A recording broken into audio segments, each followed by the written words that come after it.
दोस्तों, सांप को मारने के संबंध में अक्सर कई लोग कहने लगते हैं कि मत मारो, इन्हें भगा दो या जाने दो। दरअसल इसके पीछे भारतीय अध्यात्म और दर्शन का ज्ञान छुपा है।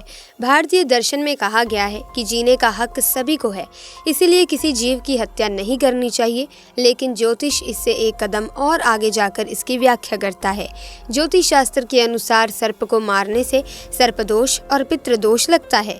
इन दोषों की वजह से जीवन में कई तरह की परेशानियां, कार्यों में बाधा और संतान संबंधी विषयों में कष्ट मिलता है।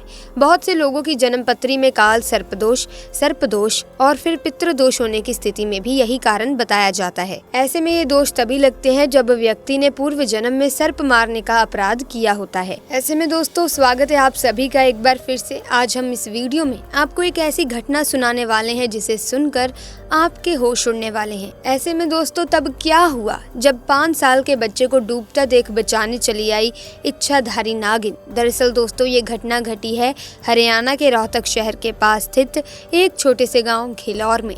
इस गांव के बड़े बुजुर्गों का ये मानना है कि बहुत पुराने टाइम में एक सपेरे को वरदान देते हुए एक इच्छाधारी नागिन इसी गांव में बस गई थी। इस गांव के लोग उस नागिन को देखकर बहुत ज्यादा घबराते थे, यहाँ तक कि लोगों ने अपने घरों से निकलना भी छोड़ दिया था।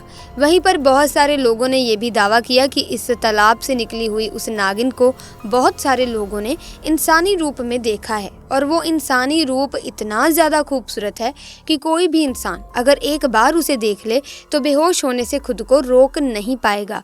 लेकिन क्योंकि नागिन ने कहा था कि सही समय आने पर वो इस तालाब से बाहर जरूर आएगी, तो इसीलिए गांव वाले उस तालाब के आसपास जाने से डरते थे। वहां कोई भी नहीं जाता था। खैर, धीरे धीरे समय बीतता गया और अब इस बात को करीब 200 साल बीत गए।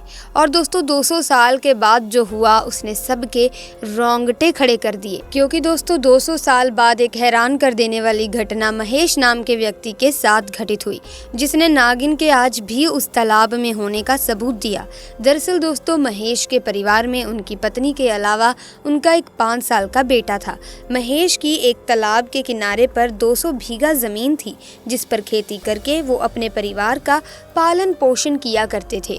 महेश महादेव के परम भक्त थे। वो बचपन से ही महादेव की भक्ति करते आ रहे थे। ऐसे में अगर आप भी महादेव के परम भक्त हैं तो बिना किसी देरी के कमेंट सेक्शन में पूरी श्रद्धा से जरूर लिख दें हर हर महादेव, ताकि भगवान शिव की कृपा दृष्टि आप पर और आपके परिवार पर सदैव बनी रहे। ऐसे में दोस्तों, उन्होंने अपने खेत के किनारे, जो कि तालाब के पास था, वहाँ पर खुद एक शिवलिंग बनाया।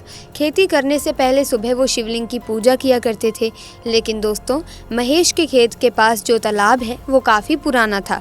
उसके बारे में कई बड़े बुजुर्ग बताते हैं कि वहाँ एक इच्छाधारी नागिन सालों से रहती है।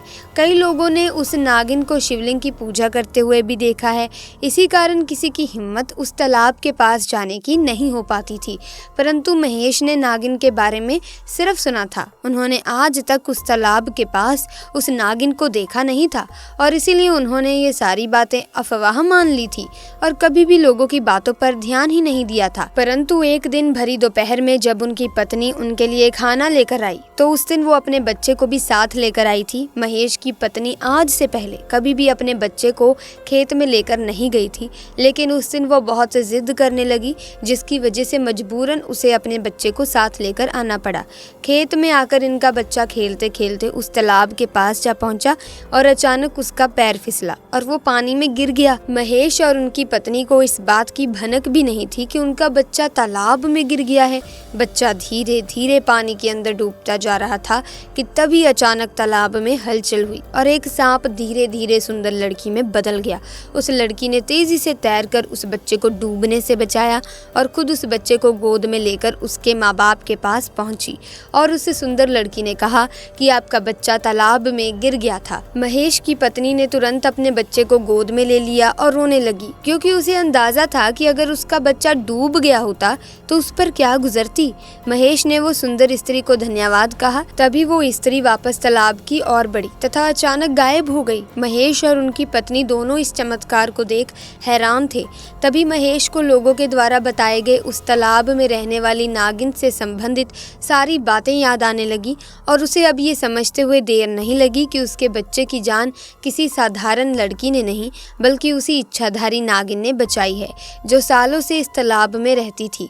दोस्तों, जब ये घटना गांव के बाकी लोगों को पता चली तब उन्हें यकीन हो गया कि नागिन किसी को भी नुकसान पहुंचाना नहीं चाहती। ऐसे में दोस्तों, अगर आपको ये वीडियो अच्छी लगी, वीडियो को लाइक करें, शेयर करें और चैनल को सब्सक्राइब करके बेल आइकन को प्रेस कर दीजिए ताकि आने वाली वीडियोस की अपडेट आपको मिलती रहे।